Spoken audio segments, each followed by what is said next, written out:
Olá, vamos dar continuidade então a esse módulo. Agora a gente vai conversar um pouco sobre a organização da demanda. Por que a gente organiza a nossa demanda? Né? De onde veio essa ideia de organizar a demanda? Dá uma olhada nessa charge que está aí. A enfermeira está com um númerozinho de bingo sorteado e ela diz: o sorteado para o atendimento foi o paciente de número. Tem vários pacientes ali, um mais machucado do que o outro, necessitando de atendimento. Será que essa é a lógica que nós queremos? Né? Então fica bem óbvio que a gente organiza a demanda porque a gente quer tornar o acesso mais humanizado e equitativo, né? De acordo, é claro, com os princípios do SUS. O acesso dos usuários aos serviços de saúde é uma das principais preocupações do SUS, né, dos usuários propriamente ditos e dos próprios profissionais que são responsáveis pelo atendimento. E por que a gente começou, por que antes de falar de organização da demanda, a gente foi falar de tecnologias em saúde? Lembra que a gente viu que por meio da tecnologia em saúde a gente melhora a nossa compreensão dos problemas identificados e daí a gente consegue formular ações que possam interferir nos sistemas de saúde? A gente vai ver na aula de organização da demanda agora que a gente pode utilizar daquelas ferramentas de tecnologias para organizar a nossa demanda. E é preciso deixar claro que a gente não rompe essa lógica da figura, né? Essa lógica da demanda espontânea para uma demanda programada, para uma demanda organizada, sem ferir o princípio de universalidade. Né? Se a gente muda de uma hora para outra completamente, a gente vai estar, de certa forma, ferindo esse princípio. Então, qual que seria a melhor forma? A melhor forma de se trabalhar seria com um modelo em transição. E daí, migrando de de um atendimento somente de demanda espontânea para um atendimento de demanda programada, né? Só para deixar claro o que é demanda espontânea e o que é atenção programada agendada. Demanda espontânea é qualquer atendimento que não foi programado, não foi previsto pela unidade de saúde. Um paciente apareceu, ele tem uma necessidade de atendimento naquele momento, só que a equipe não tinha como prever que ele apareceria naquele momento. Atenção programada, consulta agendada é qualquer atendimento que foi previsto e planejado com antecedência. Então, eu já tenho essa previsão na minha agenda. E o que é necessidade, né? Lembra? Eu disse aqui atrás, que o paciente ele tem uma necessidade momentânea, certo? E o que é essa necessidade? Quando o meu paciente ele sente que ele foi privado de alguma coisa imprescindível a ele, né? E que ele necessita resolver naquele momento.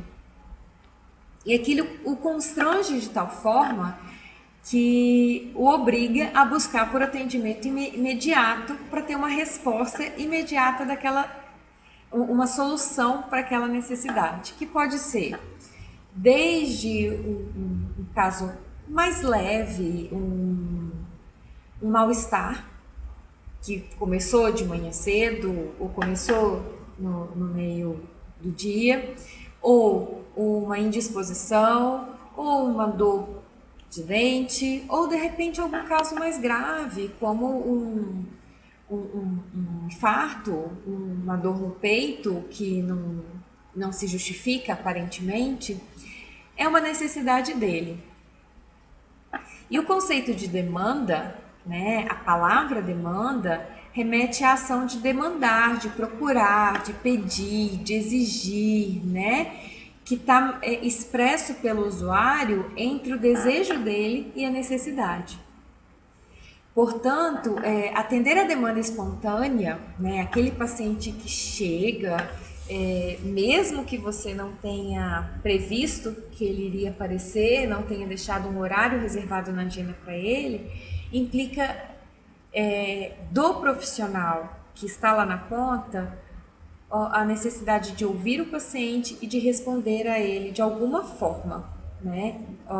Os profissionais eles têm que estar treinados e preparados para dar uma resposta à necessidade daquele paciente. Em alguns momentos, dar resposta a essa necessidade significa sim atender esse paciente. Se ele chega num quadro agudo de Godot, se ele chega num caso mais grave. Em outros momentos, o ouvir e responder à necessidade significa acolher aquele paciente, mostrar para ele o que ele precisa e daí programar um atendimento em um horário mais adequado, seja para o próprio paciente, seja para a própria equipe de saúde, né? Então, o que seria esse nosso modelo de transição? Né? Que eu falei que a gente não consegue mudar de um para o outro automaticamente, né? Então, o que é esse modelo de atenção em transição, né? Para organizar minha demanda. O modelo que eu tinha anterior ao SUS, eu tinha uma demanda espontânea muito alta, uma oferta organizada menor, tá vendo? E alguma quantidade de programas especiais. E quando eu passo de um para o outro, eu venho para o meu novo modelo assistencial, organizando a minha agenda, né? Organizando a minha atenção, principalmente por meio da oferta organizada, por meio da demanda programada, diminuindo a quantidade tanto da demanda espontânea como de programas especiais. Mas é importante deixar claro que eu não elimino a minha demanda espontânea, tá? Mesmo nas unidades de atenção primária à saúde, em que o atendimento é programado, é importante que isso fique claro. Eu não elimino, não deixei tudo isso aqui roxinho e digo que não vou atender mais a demanda espontânea. E daí a gente vai focar muito a questão da organização da demanda na atenção primária, né? E por que a gente foca também, foca tanto na atenção primária? Vocês já viram isso em aulas anteriores, que a gente saiu desse modelo, né, em que a atenção primária ela era vista como estando embaixo de uma pirâmide, né, em termos de importância, e a gente saiu para esse modelo em que o nosso sistema opera em rede, e a atenção primária está no centro dessa rede, porque ela é o principal vínculo do paciente com todo o sistema. Então, essa questão de resolutividade da necessidade do paciente, a atenção primária tem como escutar e enviá-lo para os pontos de atenção que vão responder de forma mais adequada à necessidade e vão mandá-lo de volta para a atenção primária para que ela faça a manutenção do cuidado. Então, por isso, a atenção primária, a gente vai focar tanto nela aqui. Então, por que a gente foca na atenção primária, né? Ela é a nossa porta de entrada preferencial. Se todos os pacientes entrassem pelo sistema pela atenção primária, seria ótimo. A gente sabe que isso não acontece. Mas, mesmo que eles por outras portas de entrada, mesmo que eles entrem pelo pronto-socorro, é importante que no pronto-socorro os profissionais reconheçam que esse paciente ele tem que ser guiado para a atenção primária dele, para que ele crie vínculo com o sistema, para que ele crie vínculo com a equipe de saúde da família ou com a equipe de saúde da atenção básica, para que ele tenha um ponto de apoio na atenção à saúde, né? Então, a atenção primária, ela trabalha com território delimitado, ela trabalha pelo princípio da integralidade. O que não é possível resolver ali, ela vai enviá-lo para um ponto de atenção em que seja possível, né? Ela tem um atendimento que envolve tanto ações individuais como ações coletivas, né? Então tem a questão da humanização, do vínculo e aquilo que eu falei, o profissional lá da atenção secundária, da atenção terciária, ele tem que mandar o paciente de volta para a atenção primária por conta da continuidade do cuidado, que quem faz é a atenção primária, né? A atenção primária, ela usa tecnologias, como a gente viu, que são de menor complexidade, que tem baixa densidade tecnológica, então o custo é menor para o sistema de saúde, né? O gerenciamento é mais democrático e participativo, temos o trabalho em equipe, está mais perto da comunidade, o que facilita a participação social dos pacientes. Os profissionais da atenção primária, eles têm responsabilidade de trabalhar com os usuários, de forma a tornar os usuários autônomos, de forma que os usuários reconheçam a sua própria responsabilidade enquanto cidadãos, né? Responsabilidade sanitária sobre as populações dos territórios. E a resolutividade dos problemas de saúde que são mais frequentes, ela é do encargo da atenção primária. E por isso a gente fala tanto da atenção primária, né? Então, só para lembrar, vocês já viram isso, que as atribuições básicas de uma equipe de saúde da família são conhecer a realidade dessas famílias, né? Identificar quais são os problemas de saúde mais comuns e as situações de risco, elaborar com participação da comunidade um plano local para enfrentamento de fatores que colocam a saúde dessa população em risco, e programar as atividades e reestruturar o processo de trabalho. Ou seja, a gente está falando de quê? A gente está falando de planejamento, né? Para organizar a minha demanda, para pensar na minha unidade, para pensar no meu município, para pensar no meu estado, eu preciso planejar. E daí eu tenho, dentro de uma equipe de saúde, eu tenho a responsabilidade de estudar o risco individual daquele meu paciente, o risco familiar, o risco coletivo dele e a linha de cuidado ainda e a condição de vida daquele paciente, que vai mudar muito. E isso, se vocês tiverem oportunidade no fórum de conversar entre si, nós temos alunos do Brasil inteiro. E com certeza isso muda muito de um local para o outro. E vocês podem trocar essas experiências, é bem interessante. E o meu planejamento tem que levar isso em conta também. A cultura do meu lugar, do local onde eu estou trabalhando. Porque a própria cultura vai interferir nos processos de adoecimento daquela população. Então, por que eu vou planejar? Primeiro porque planeja quem governa. Planeja quem quer mudar ou melhorar uma situação, que às vezes está bom, mas pode ficar melhor.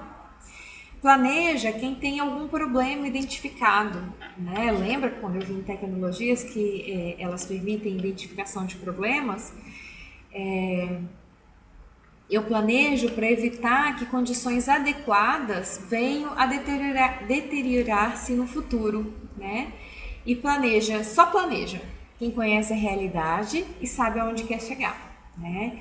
Então, Carlos Matos falava em planejamento estratégico situacional por meio de algumas perguntas que eu tenho que responder quando eu vou planejar. Qual é a nossa situação? Que problema queremos enfrentar? Para onde queremos ir? E qual a viabilidade desse plano? O que devemos fazer todos os dias para avançar em direção ao objetivo? Essas perguntas norteadoras, elas podem ser feitas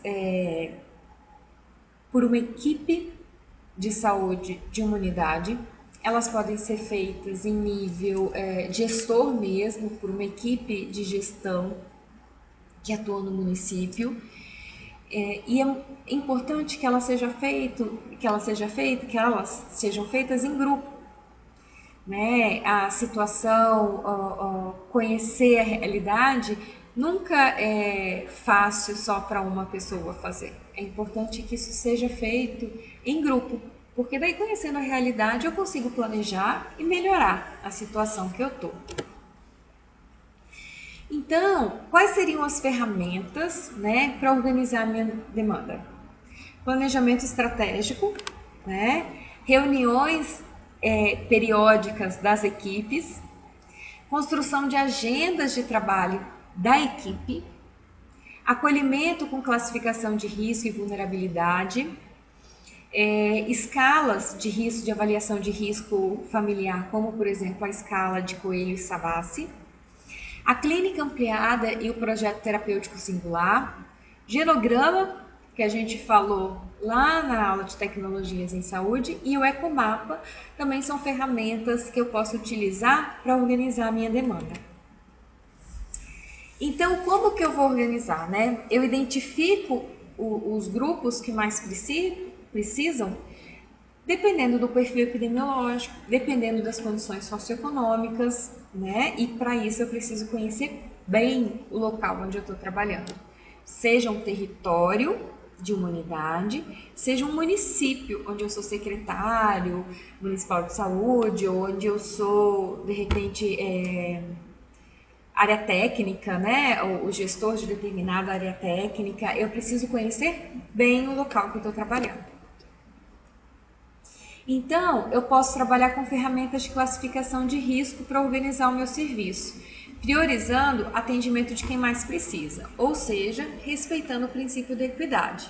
Então, eu tenho avaliações de classificação de risco individual, que me dão informações epidemiológicas, né, das doenças mais prevalentes, e eu posso planejar o meu tratamento imediato. E eu tenho ferramentas de classificação de risco familiar, onde eu vou fazer uma avaliação familiar e vou acompanhar aquela família. A gente viu essas ferramentas de risco familiar lá em tecnologias, né? E daí eu posso conformar a minha agenda. Vamos dar um exemplo aqui de uma conformação da agenda na atenção primária. Para vocês entenderem como é que eu vou organizar a agenda. Eu tenho, né, um conhecimento do local, da unidade que eu trabalho, né? E daí eu tenho grupos que eu faço visita domiciliar, que eu faço reuniões e planejamento, e daí isso daqui envolve toda a equipe.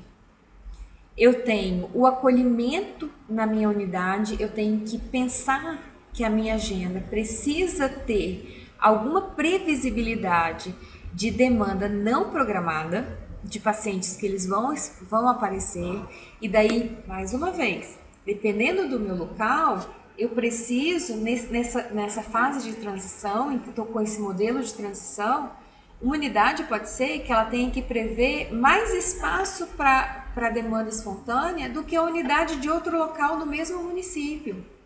Porque pode ser que a demanda reprimida em determinado bairro, ela foi tão grande ao longo da história daquele bairro, que os pacientes eles têm muita necessidade de procurar por atendimento imediato.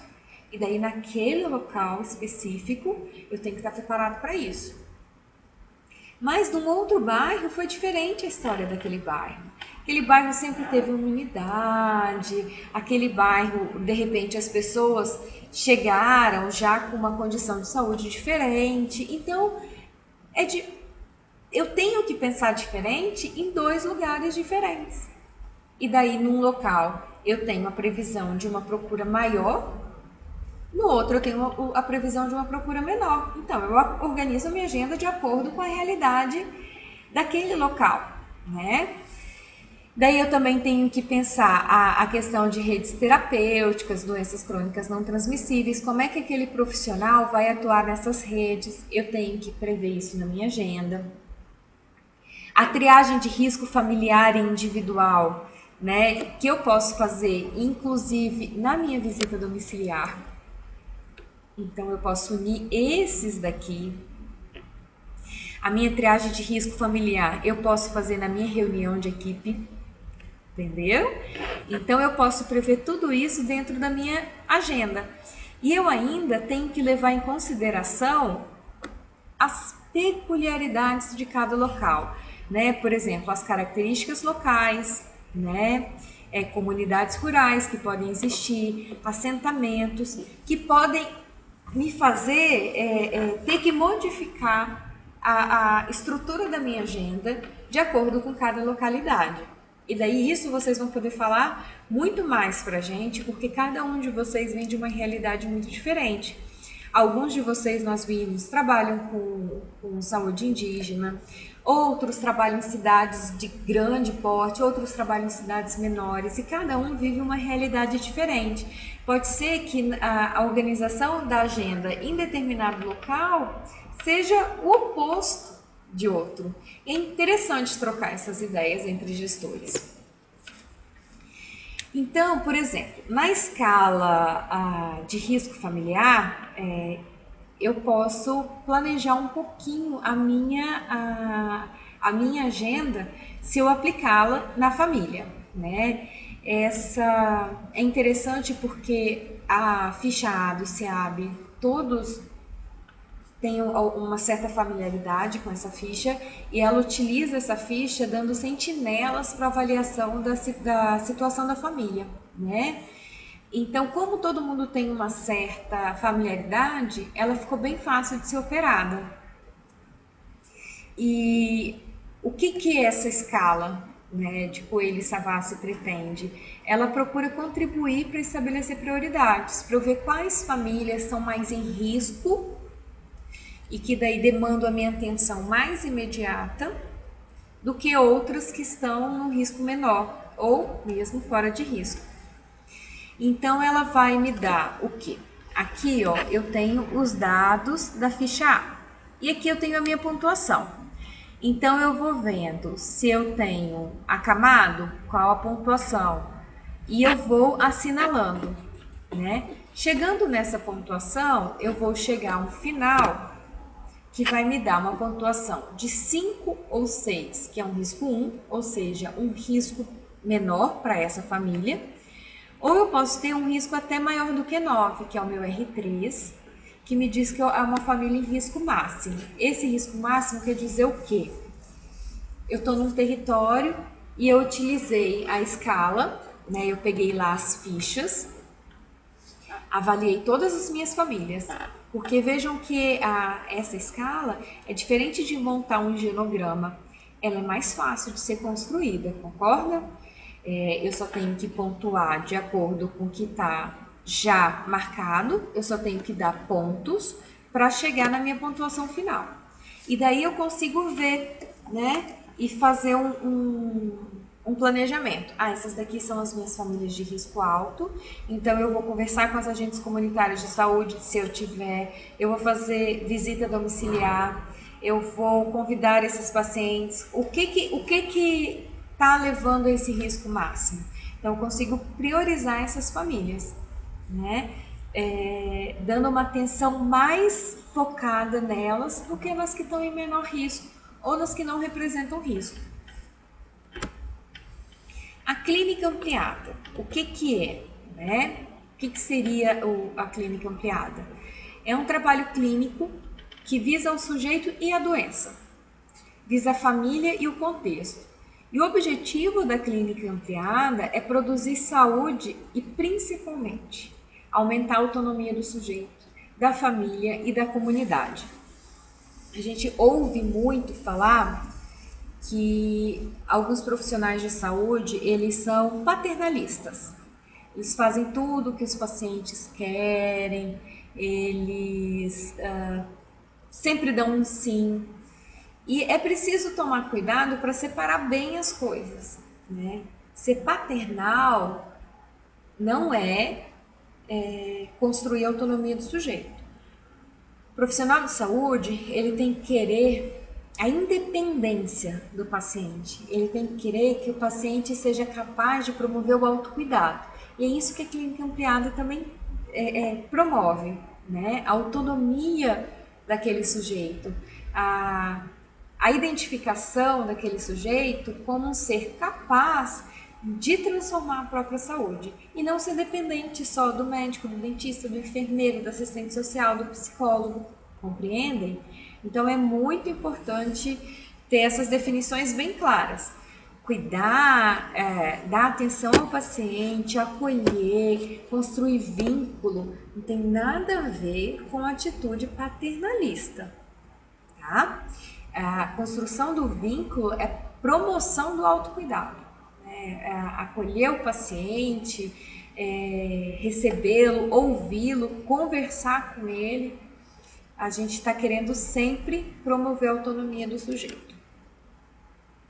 E a clínica ampliada, ela utiliza como meios de trabalho a integração da equipe multiprofissional. Aquela clientela que está ali naquele território, a construção do vínculo, a elaboração do projeto terapêutico conforme a vulnerabilidade de cada caso e a ampliação dos recursos de intervenção sobre o processo saúde e doença. Ela emerge quando cada profissional passa a compartilhar suas perspectivas, seu conhecimento e se abre para o outro. Aparece então espaço para o novo, para o singular, ou seja, tudo a ver com trabalho em equipe em atenção primária à saúde, concordam? Né? Mas será que é só lá que se pode fazer clínica ampliada? Claro que não. A gente só lembra muito da atenção primária à saúde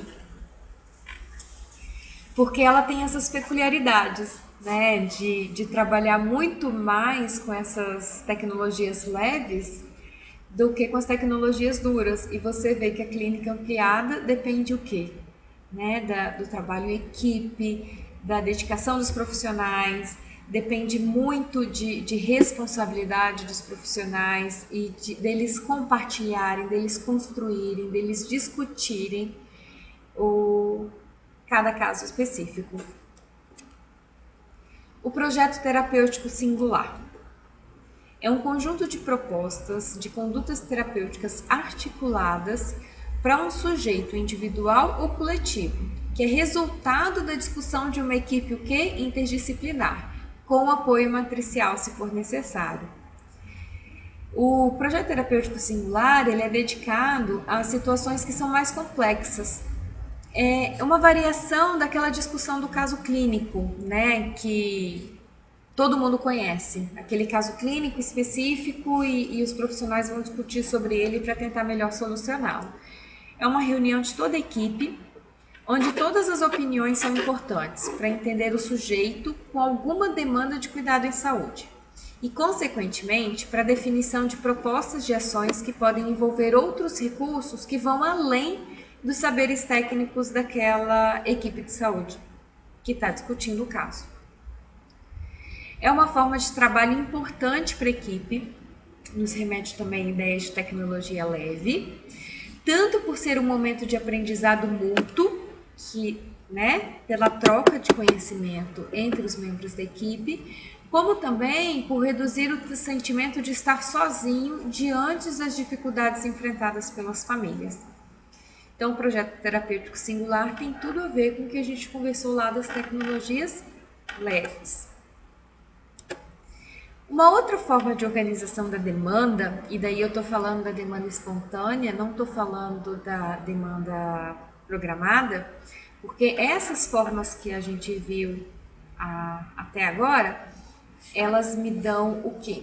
Elas me dão situações e eu consigo planejar as minhas prioridades e trazer para a agenda aqueles casos que eu dentro da minha análise, juntamente com a minha equipe, vi como sendo os mais importantes do ponto de vista de depender de imediatismo, né?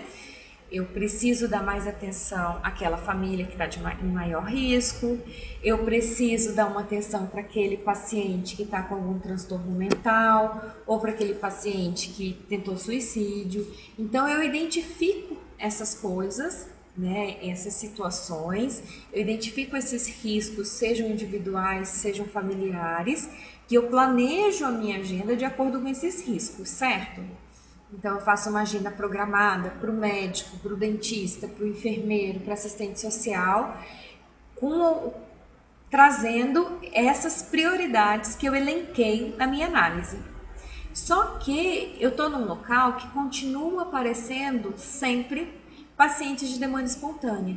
Mesmo eu tendo feito meu planejamento, mesmo eu tendo priorizado aquelas famílias de maior risco, continuam sempre aparecendo pacientes. Então eu tenho que organizar também a minha demanda espontânea. E como que eu faço isso? Né? A forma mais justa de organizar é por meio do acolhimento com um critério de classificação de risco. Isso vai assegurar o quê?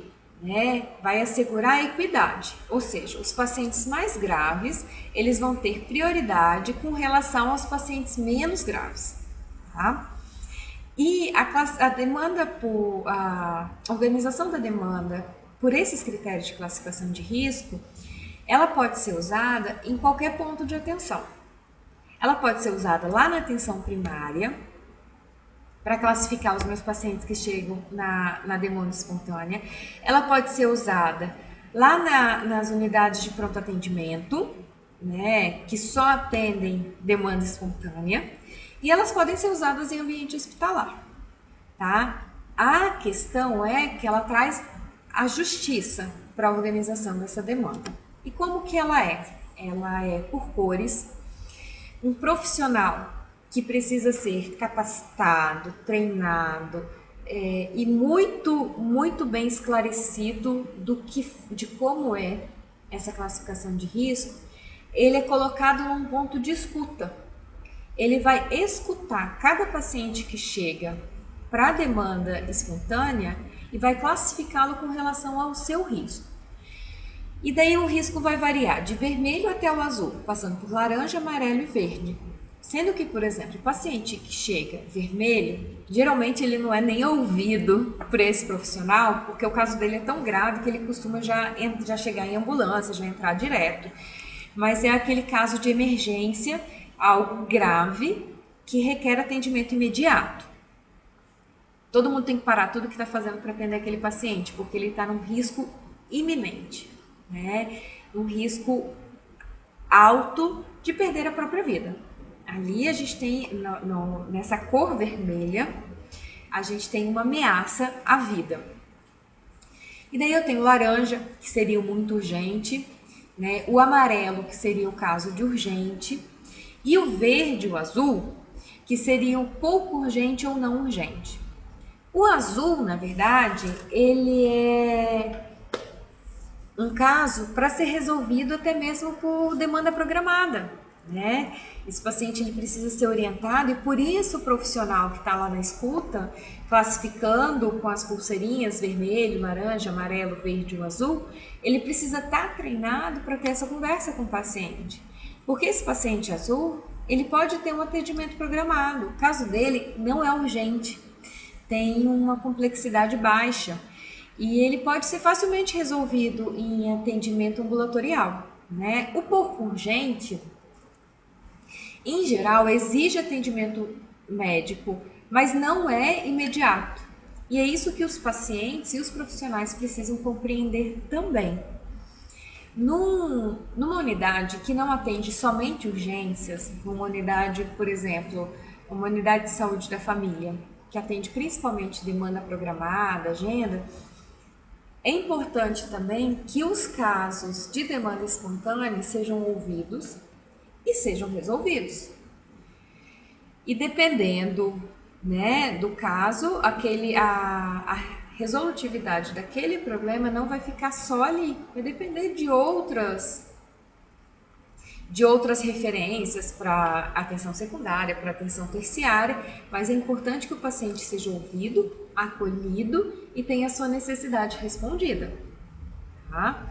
Então, é bem importante trazer isso, porque quando a gente fala em organização da demanda, muitas vezes a gente pensa que eu vou organizar minha demanda, então eu vou somente atender os pacientes que estão na minha agenda programados e eu vou me recusar a atender demanda espontânea, porque eu já planejei, eu já avaliei risco familiar, já avaliei o risco individual, eu já vi quais são as famílias que eu tenho que priorizar, eu já vi quais são os pacientes que eu tenho que priorizar, eu já vi tudo isso, eu já planejei demais. Então agora eu só vou atender isso. Isso é uma inverdade que não condiz com os princípios do SUS. Eu preciso estar preparado também para atender a minha demanda espontânea, para atender o meu paciente que chega com a necessidade dele, eu preciso ouvi-lo, eu preciso compreendê-lo e dar uma resposta a ele.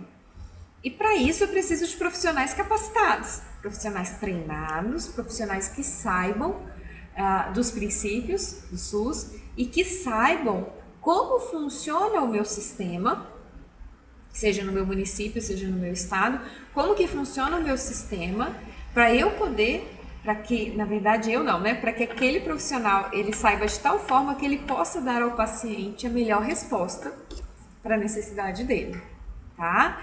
Então é importante também a gente pensar na organização da demanda espontânea.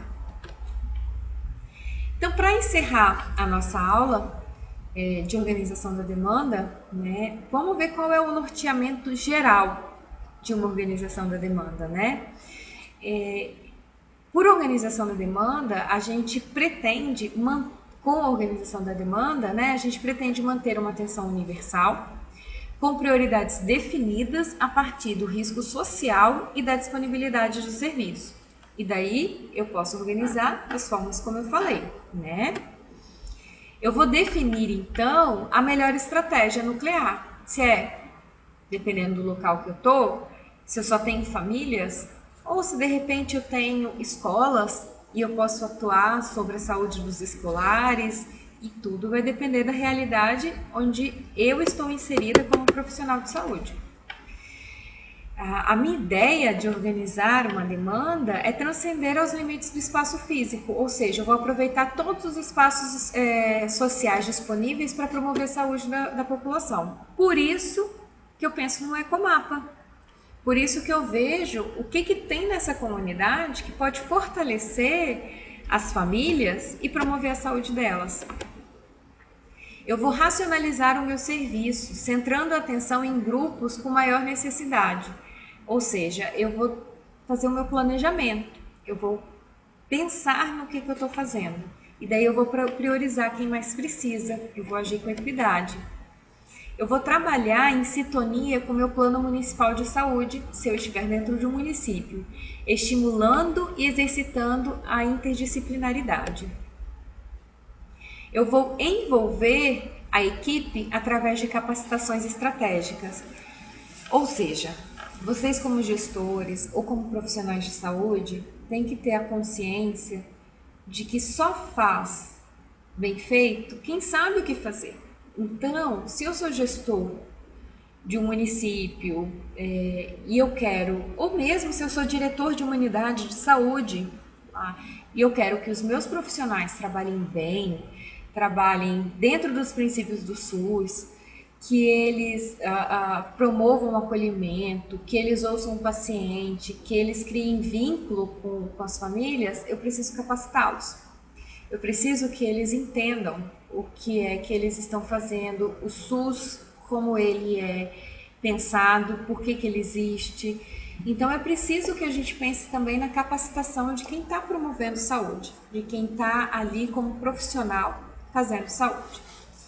Por fim, eu deixo essa frase para vocês refletirem, é uma frase de Paulo Freire, que diz que é fundamental diminuir a distância entre o que se diz e o que se faz, de tal maneira que num dado momento a tua fala seja a tua prática. Então, essa frase é só para a gente parar de dizer que o SUS é de um jeito na teoria e de outro na prática. Vamos partir de nós mesmos a transformação, né? Vamos melhorar o nosso local de trabalho, o nosso município, nos aproximando cada vez mais do que a gente acredita e do que foi realmente pensado como um sistema único de saúde. Um abraço a todos vocês e a gente se vê em outros módulos.